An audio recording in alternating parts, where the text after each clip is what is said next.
Hi, this is Irene of Aging Younger, and in today's video, I'm excited to present the backyard homestead diary of a guest collaborator who's been feeding her family with nutritious and organic produce from her own backyard. She and her hubby have 3 kids, own and manage a physical therapy clinic with a staff of 12, and take this, actually live in the city.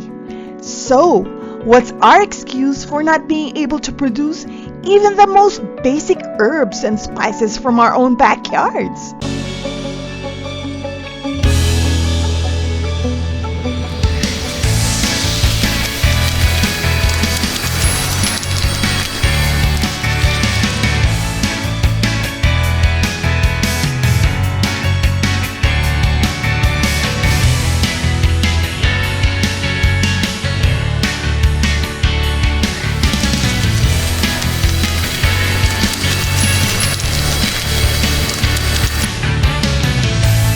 Presenting part of Christine's homestead diary through the seasons. She's my niece and I'm really proud of what she's capable of doing. Growing her physical therapy business, raising healthy children, and at the same time, caring for her homestead to be able to harvest enough produce for her family and some neighbors is no small task. I hope you enjoy reading and watching her diary as much as I did.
The plants are given one season to prove their worth and produce good fruit. If not, they're pruned and they go to the chickens or compost bin. Most of the time, when they don't produce, they're corrupted by pests. All the more reason to destroy. This tomato plant is dead. So, if someone at his prime serves more than half a century but hasn't solved any issues, most likely is corrupted by pests and or part of the problem.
bachelor button, a cute little cornflower.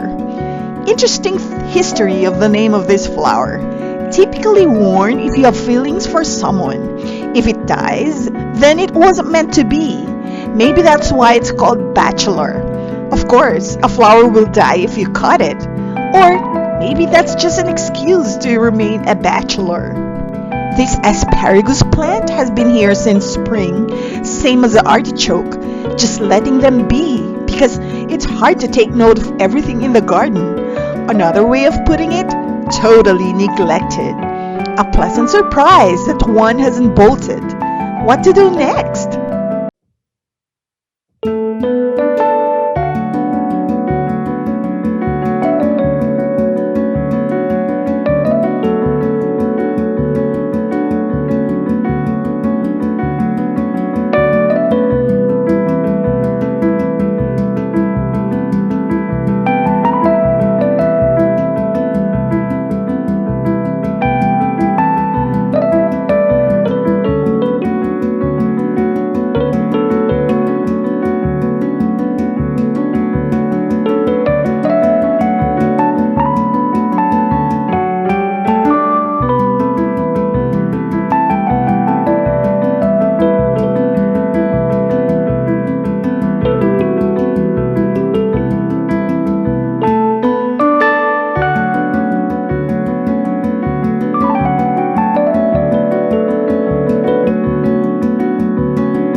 It may not be summer anymore, but it's still 95 degrees here in Southern California. Emily Bronte's poem for you. I know not how it falls on me this summer evening, hushed and lone, yet the faint wind comes soothingly with something of an olden tone. Arabian jasmine or sampaguita. It's now flourishing. It's been trained so that it will cover the garden fence. The fragrance just lingers in the air, giving you a sense of welcome home as you enter the garden and a don't forget to come back as you live.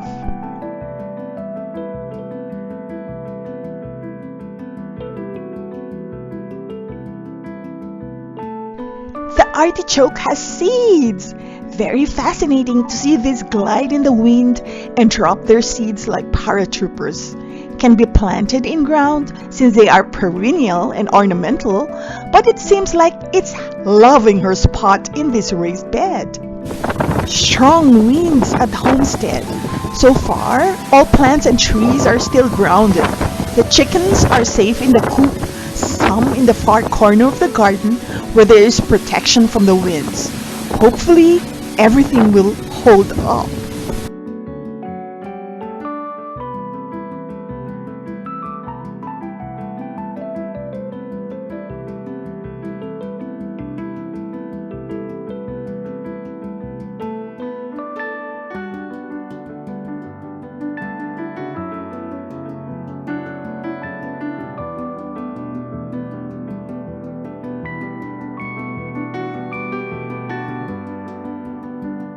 The perfect spot for the wildlife habitat sign.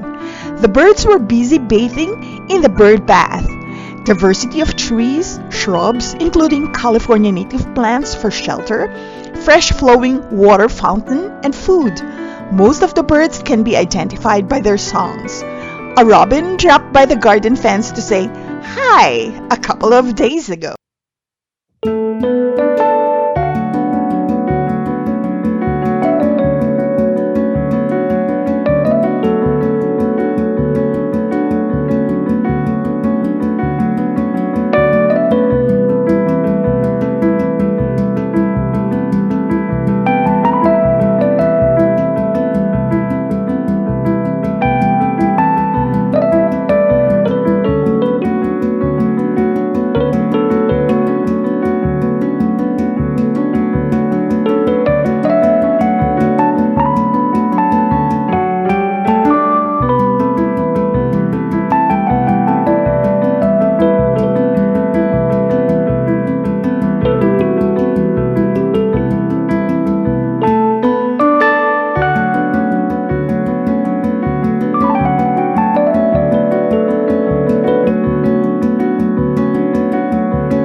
California fuchsia, Rana Creek, is a native plant that hummingbirds love.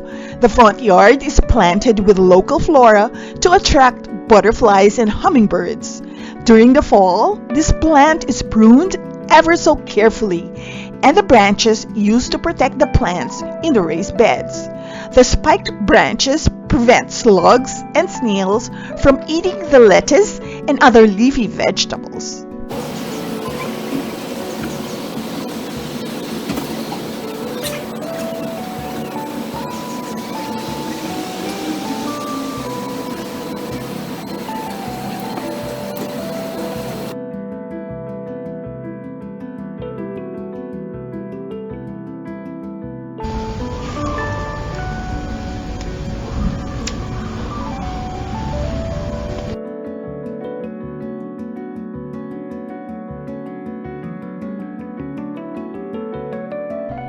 Thank you for watching. Please like and subscribe to Aging Younger channel and comment below if you want to see more of those videos.